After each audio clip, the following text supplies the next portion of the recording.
Well, a very good afternoon to you. Thank you so much for joining us. This is Channel 1 Lunchtime News. I am Rose Gako, and our sign language interpreter is Steve Dundetemna to bring you up to speed on the latest happenings. And of course, there has been a conference that has been taking place at the Safari Park Hotel, and this is on matters education, not only in the country, but as well all over, or rather beyond in the continent. And we'll be joined by Linis Moshigadi to give us an update of exactly what the stakeholders there have come up with as part of a measure in ensuring that they better the standards of education in the continent. We'll be getting to how much later. And our sign language interpreter is Wilson Mushara and not Steve Dunde, as reported earlier. Let's start the news now. It's official. 100 specialized Cuban doctors are expected in the country after the Kenya government formally signed the necessary paperwork. Cabinet Secretary for Health Cecily Kariuki, who is in Cuba, says part of the deal will see 50 Kenyan doctors trained in Cuba. Our reporter John Jacob Curia is in Cuba and brings us the details as the government implements its Big Four agenda that includes affordable health care. We're still coming to you live from Cuba. A deal has been inked today, and what you would say, putting ink to paper, as the Cabinet Secretary for Health, Cecily Kariuki, and her Cuban counterpart put pen to paper to that deal that will allow 100 medics to travel to Kenya to provide specialist services, and of course 50 doctors to travel from Kenya to Cuba to come and receive training so that they can replace those doctors after the expiry of 2 years. And this is how the deal went, and what the Cabinet Secretary as well as her counterpart said. Between Kenya and Cuba and 100 doctors coming to Kenya, it's all systems go. It's an exciting day, and I want to appreciate my colleague Dr. Ojeda for signing on to release the doctors to now come to Kenya, and for opening the door for me to bring 50 Kenyan doctors to train here in Cuba. Deal done. The MOU, which was signed earlier on, gives us an opportunity to keep on reviewing these in terms of the need. Important to note, the doctors will be operating on a two-pronged approach. Service delivery as soon as they have landed in Kenya, but importantly capacity building of our own doctors through mentorship and through working alongside the doctors who are in the health facilities in Kenya. We're still in Cuba, and that is particularly the town of Havana, the capital of Cuba, following up events for you. But obviously this concludes the entire deal and the benchmarking exercise by the Cabinet Secretary and her delegation. Good news, Kenya, at least healthcare provision is up on the rise. John Jacob Curia, Channel 1. 2 people have been killed and 1 person seriously injured by suspected cattle rustlers in Laikipia County. The trio, who are county officials, were attacked along the Laikipia Nature Conservancy Ranch. They are reported to have encountered the bandits who were fleeing after carrying out the raid. The police have since begun a manhunt for the attackers. Police have launched investigations in the killing of the 2 county officials by suspected cattle rustlers after weeks of relative calm. It's reported the trio, including Laikipia West Sub-County Administrator Ikinya Matindi, who survived the attack, were attacked while on official duty. Those killed in the attack included an employee of the Kenya Forest Service and an officer in charge of enforcement. The trio are reported to have been victims of circumstances as the rustlers shot at them as they attempted to flee after stealing cattle. Notorious raiders, I must say, have attacked very innocent people from Laikipia West. They actually stole over 60 heads of cattle, not from one farmer and not from one homestead. They were basically sweeping home after home after home after home, and they stole over 60 heads of cattle. On their way to their home with the stolen cattle, they confronted very innocent civil servants who are on a totally different mission. And sadly, unfortunately, and regrettably, they killed 2 of them. Just last year, a convoy of anti-stock theft unit officers was attacked at the same spot along the Laikipia Nature Conservancy, leaving 6 people dead. According to Ngara District Officer Rufus Kihara, 2 of the officers died on the spot, while Sub-County Administrator was rushed to Nyahururu County Referral Hospital with gun injuries on the left eye. A contingent of law enforcers was deployed shortly after to pursue the suspects. Government must come in a ruthless way. We are demanding that the CS for security, for interior, Honorable Matiangi, we know he acts. This is a situation to act. These people, the raiders, must not receive any mercy from government. The area leadership, led by the governor Nderitu Muredi, condemned the attack, pledging to ensure regional peace.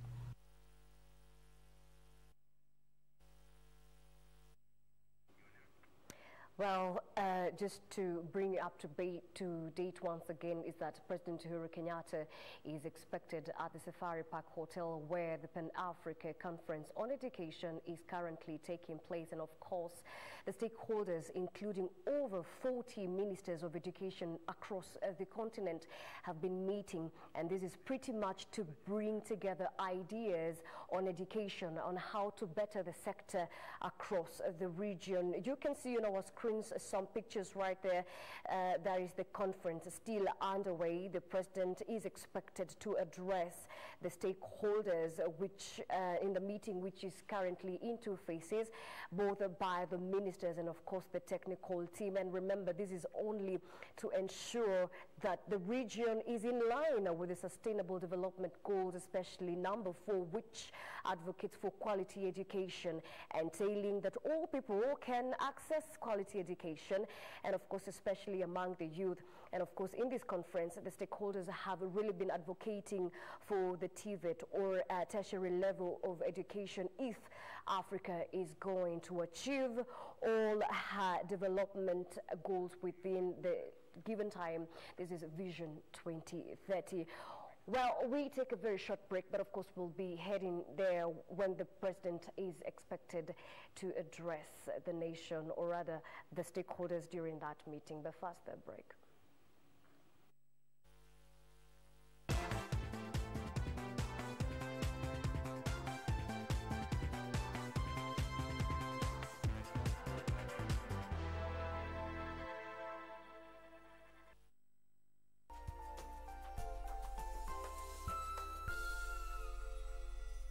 Every 4 minutes is a chance for you to win big with Mega Dollar. Just go to Lipa na M-Pesa, enter paybill number 295888, account name KBC, and amount from 10 shillings or more. Then select your 10 numbers from 1 to 80 and send to 29588. You can win up to 30 million shillings. Start playing now and win.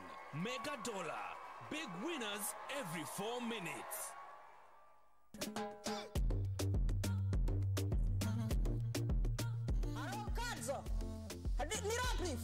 Nilikuwa nataka wambie DJ nicheze hiyo wimbo kusimama na magoti, halafu unawekelea kidogo. Adiba. Inama kidogo, shika magoti. Nimesimama kama ngongoti. Nicheze hiyo wimbo ya Dominion. Kwenda kabisa. Unajua hajasema kama kwani ni very bad. Akasema prezo akanitupia mkono. Kunitupia mkono na mimi pia nikamrushia. Niliona nimeweka shop moja ya mkono hapo. Nimesikia mimi ndo nilimeza susu.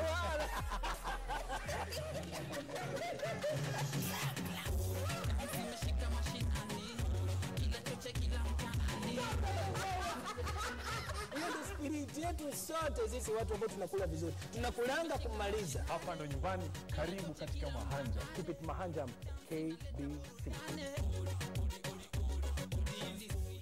Big man show. Oh,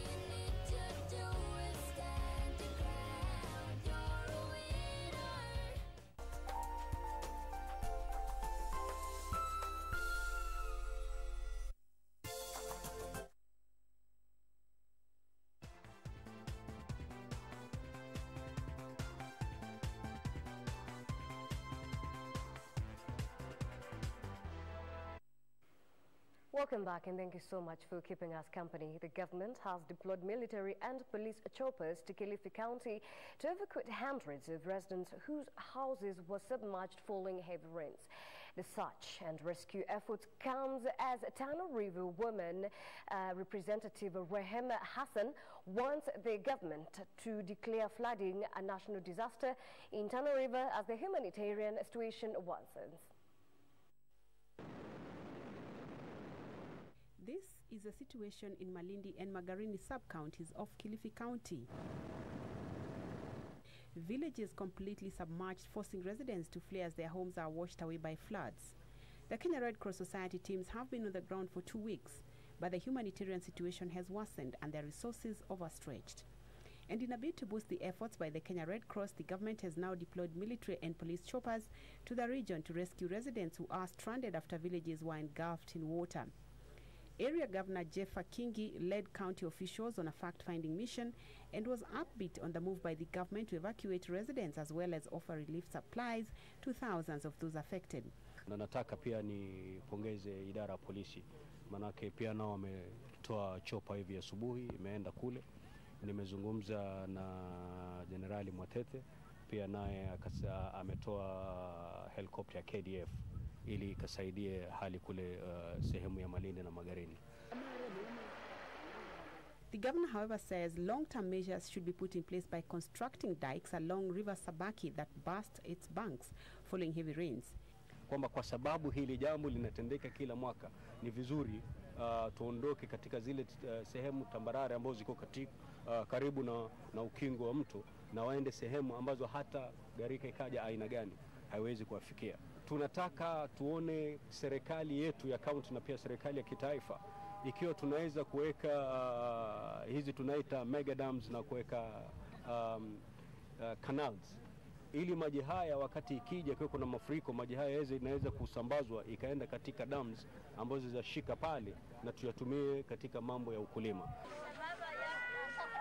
Separately, Tana River woman representative Rehema Hassan wants the government to declare flooding a national disaster in the county as the humanitarian situation reaches unimaginable levels. She said Tana River was the worst affected, with about 10,000 families affected in the 3 constituencies. Mimi sijawahi kuona tangu nzaliwe Tana River hii maji kama hayo. Manzake naona yamekaribia El Nino, yale ya El Nino. Yamezamisha mashamba, yamezamisha majumba.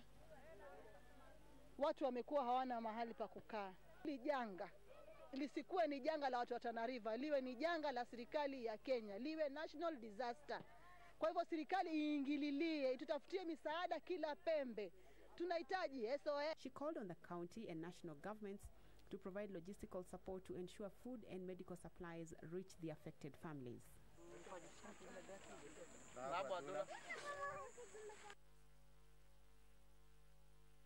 The National Cohesion and Integration Commission has introduced a peace initiative in primary and secondary schools as a way of promoting cohesion. The initiative, dubbed Money Clubs, will see students involved in co-curriculum activities aimed at promoting peace and unity. This comes as a local chief in North Pokot has begun a campaign aimed at reforming cattle rustlers in a bid to stamp out the outdated practice. The campaign by the National Cohesion and Integration Commission will see students educated on the need to promote peace using drama, music and debates. Speaking during a training workshop for educational stakeholders in Nanyuki, NCIC Commissioner Dr. Robert Sharamo said the initiative is as a result of a survey that showed young people are more cohesive, hence they plan to tap into this at an early age and inculcate a culture of cohesion. We want to sensitize the teachers in Laikipia County because we want to now Laikipia to be one of the other counties which we add to the list of the 15 so that they now go back and develop peace clubs. And these peace clubs, it doesn't really take just the name of a peace club because some of them are, in terms of the studies we have done, the monitoring study of the other counties, the 15, some of them they coach it in form of interfaith groups.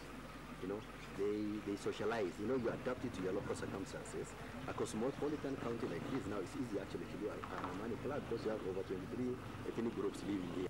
National Assembly members of the Integration Committee pledged to support the Commission in the initiative through legislation and an increase in allocation of funds. Elsewhere, Songok Senior Assistant Chief Joseph Kokimul from North Pokot Sub-County has won the hearts of many warriors at the border of West Pokot and Turkana counties. Kuwahubiria na kwa kuelezea kwa taratibu, na aliposikia wao pia waliona kwamba wakauliza maswali na mimi nikawajibu kulingana vile pia Biblia inavyohitaji. So kwamba haifai twende tuibie wenzetu, inafaa tuchunge mali zetu na turidhike na tulicho nacho. Ndipo hapo pia wao walipo uliza maswali yao na nikajibu, wakaridhika, na jioni hiyo wakaokoka wote na wake zao, mama zao. So mpaka nikafungua kanisa hapa Kases, ambayo saizi nimejenga, nimepatia mabati 40, na wakati huu sasa tunahudumu mahali pale. The chief has begun an initiative aimed at uniting the region by preaching against cattle, rustling and banditry. The initiative meant to reform the youth has begun to bear fruit. Kazi iko nafanya ifanya kazi ya hasara, ile kazi hakuna faida. Ndio ilifanya mimi kuje kusikia neno la Mungu. Mpaka saa hii hiyo ndio niona kweli kwa watu ile uko nafanya mambo nje, mambo ya sasa kwenda kuiba mali ya Turkana, naenda kupoteza maisha ya mtu si mzuri. Kwa mtu kwenda kuingia mali kanisa kuomba Mungu, utapata mazuri, maisha yake unaenda mzuri. Ndio hiyo kazi ndio ulifanya mimi kuja kanisa. For Channel 1 Lunchtime News, I'm Emily K. Badi. Police in West Pokot have recovered rosewood timber estimated at a cost of 6 million shillings. The officers are reported to have recovered the timber that was hidden in a bush along the Sina Chepkronisho Road. They received a tip from the public that a security vehicle was allegedly transporting the wood despite the ban on logging. As a ban on logging remains in force, police recovered the rosewood timber along the Sina Chepkonisho Road. West Pokot County Environment and Natural Resources officers alongside police recovered 407 timber pieces hidden in a bush along the Sina Chepkonisho Road. The chief officer in charge of Environment and Natural Resources, Peter Adoki, said they received information from members of the public that the timber was being transported in a security lorry. Those ferrying the timber abandoned the wood after receiving reports police had laid a trap. And what you are seeing here is some 407 pieces of rosewood that we have trapped them elsewhere within this county. So for 2 days, they were motionless within that town called Sina. And by on Tuesday, they started coming down to a place called Kaprowo. Prowo is also another training center within Sina. So and that is when my people now got closer to them. And still, it's like they got a wind that they are being monitored, and they unpacked the lorry. The county administration warned that they would not allow cartels to destroy the endangered rosewood, which faces extinction. He further raised concern over charcoal business in the county, saying lorries transporting sand in the county are being used to transport charcoal, which is concealed inside the sand. He warned they would begin scanning all trucks, calling on residents to report any cases of logging. Saudi Arabia has pledged to support the Kenyan government in realizing the Big Four agenda as spelled out by President Uhuru Kenyatta. Saudi Arabia Ambassador to Kenya, Dr. Mohammed Hayat, says Saudi Arabia remains committed to build the capacity of Kenyan farmers as part of the ongoing efforts to improve food security. Under the Big Four agenda, the Jubilee government has prioritized food security as it seeks to empower the citizenry. They produce very good fertilizer for us Kenyans. DAP is a very good fertilizer for their families and for the world. Food production is a very important thing, and we try to help with a good production of DAP.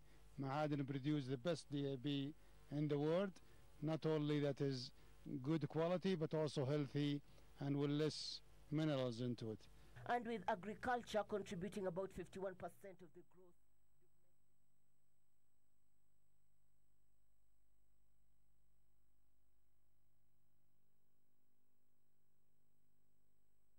President Uhuru Kenyatta has just arrived and is expected to give a speech in the ongoing Pan-Africa Conference on Education. And of course, this conference brings together so many leaders from across the continent, from the education sector, and present is over about 40 ministers, just not only from the country, but as well as beyond the borders. And of course, remember, these conferences coming at a time when Kenya has revised her curriculum in a bid to ensure that the students are able to be skilled and ready for the corporate world. Let's head now and just listen in and hear what the president has to say on this event that is expected to shape and reform the education sector in ensuring that Africa is able to reproduce and create an expertise base of people who can address the challenges facing Africa. Let's listen in now. Well, we are experiencing technical hitches, and we will now cross over the borders. In our international news, North Korea's President Kim Jong-un made history as the first leader to set foot in South Korea by crossing the military borderline that has divided the two countries since the Korean War in 1953. This move has been welcomed by the White House, with President Kim stating that he hopes for warm discussions. The whole of North and South Korea stood still as their leaders met and shook hands at the demilitarized zone that divides the two countries. This comes months after North Korea's rhetoric was warlike, but now seems ready to discuss a peace treaty and nuclear weapons.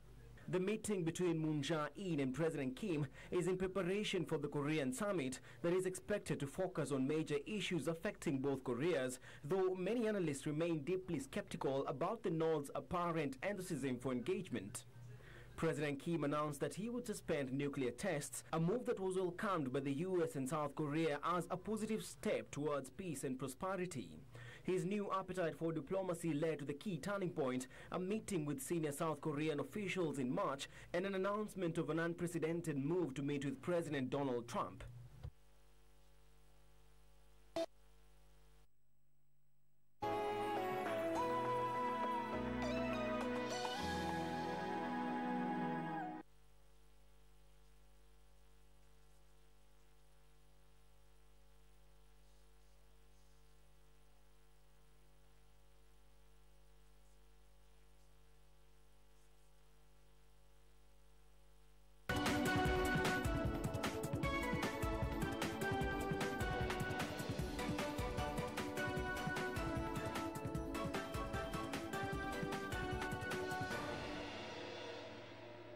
And from the business desk, South Africa's rand stabilized after a torrid week, which saw the currency set several new 3-month lows against the dollar, while stocks rose thanks to gains for firms including banks and some retailers.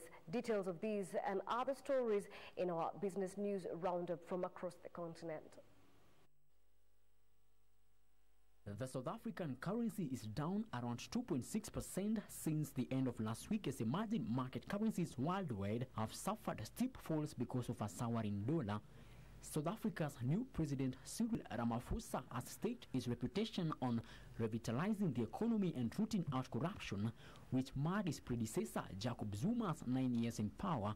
Since Ramaphosa's election in February, business and consumer confidence have risen. The rand is expected to regain lost ground as soon as global conditions stabilize. The recent change of leadership points to structural improvements in the South African economy and should underpin confidence. Elsewhere, the Zimbabwe Revenue Authority has discovered massive tax dodging in the private sector, with a staggering 80% of the firms owing up to $4.2 billion as of March 2018. This has hamstrung government in its efforts to fund public sector programs. Private sector representatives yesterday, however, disputed the figure. Instead, they accused the tax administration of miscalculating their dues, interest and penalties since dollarization in 2009 and demanded sincere dialogue to resolve the matter. Finally, Botswana's supermarket chain Shopee's Enterprises half-year profits rose 19%, marked by an improved performance at its South African operations. The budget retailer, with operations in 7 African countries, posted headline earnings per share for the 6 months to December. Revenue from the firm's South African operations grew 43% for the period, boosted by an improved performance at its stores in the country's northwest province. Shopee's, which has 82 stores in South Africa, has in the past suffered losses in mining towns in the northwest province, which have been hit hard by layoffs. And the United States government may start scrutinizing informal partnerships between American and Chinese companies in the field of artificial intelligence. This possible new expansion of the mandate is being pushed by members of, or rather, I'll be taking that again, by members of Congress and those in U.S. President Donald Trump's administration, worrying about theft of intellectual property and technology transfers to China. Details of these and other stories in our international business news. Artificial intelligence, in which machines imitate intelligent human behavior, is a particular area of interest in both China and the US because of its technology's potential for military usage. The considerations, however, are still in early stages, and so it remains unclear if they will move forward and which informal corporate relationships this new initiative would scrutinize. Last month, the White House outlined new import tariffs that were largely directed at China for what Trump described as intellectual property theft that prompted Chinese President Xi Jinping's government to retaliate with sanctions against the US. Elsewhere, Volkswagen expects productivity at its core auto brands to keep growing in the months ahead because of its cost cuts and full availability of higher margin models launched last year. Europe's largest automotive group had reported the negative effects of 300 million euros from adopting new accounting standards, caused operating profits to drop 3.6% in the first quarter.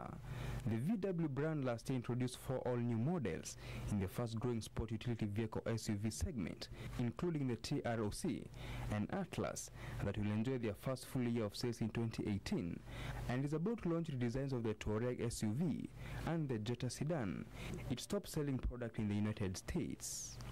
Finally, Airbus has bowed to weak demand for its A330 passenger jet, which has led to its announcing of a cut in production next year after a series of bruising defeats to Boeing in contests for wide-body jets. Europe's largest aerospace group delivered 7 of the jets in 2017, implying a cut of as much as 25% in output based on steady volumes this year. The production came as Airbus posted a slender, though better than expected, core profit in the first quarter after delays in engine deliveries for its smaller A320neo.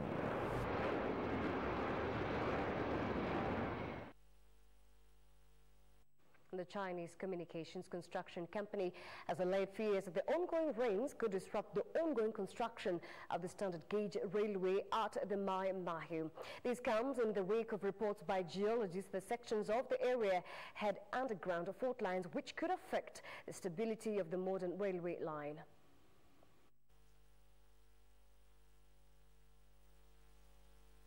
The fault line that developed in parts of Mai Mahiu in Naivasha recently has continued to wreak havoc, cutting off feeder roads and prompting families to flee.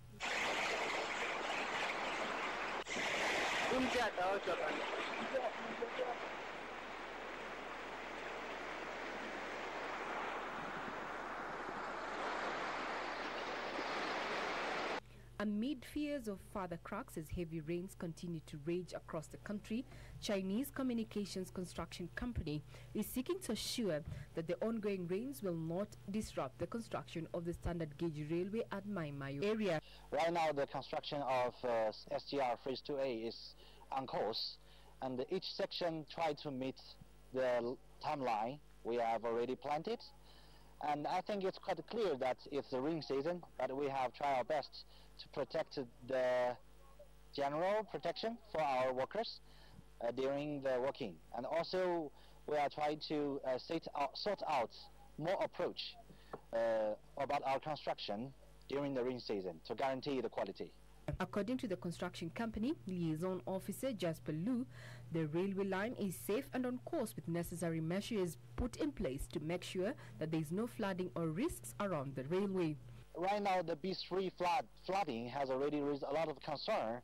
Also, the concern about the quality of STR Phase 2 in this Lefty Valley area.